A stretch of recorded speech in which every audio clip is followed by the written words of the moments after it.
आसाम के Goalpara पैकान reserve forest में गैर कानूनी तजावुजात के नाम पर पुलिस और महकमे जंगलात की बुलडोज़र कार्रवाई के दौरान फायरिंग में एक बंगाली मुसलमान शहीद और मुतअद्दिद अफराद जख्मी हो गए। मुतासरीन का कहना है कि वो कई दहाइयों से यहाँ आबाद हैं और उनके पास वोटर ID कार्ड समेत सरकारी दस्तावेजात मौजूद हैं।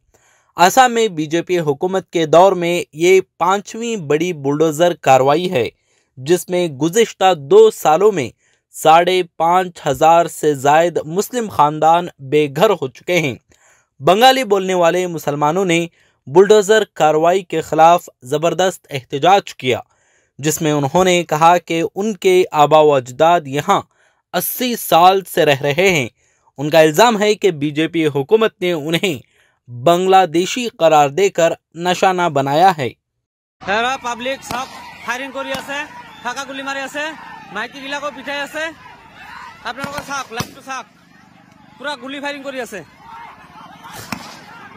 মাৰি আছে, পাব্লিক বিলাক মাৰি আছে। চাওক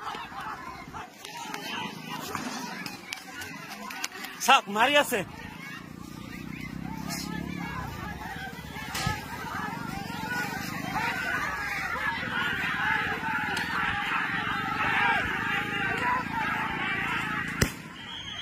চাওক কেনেকৈ মাৰি আছে আমাক।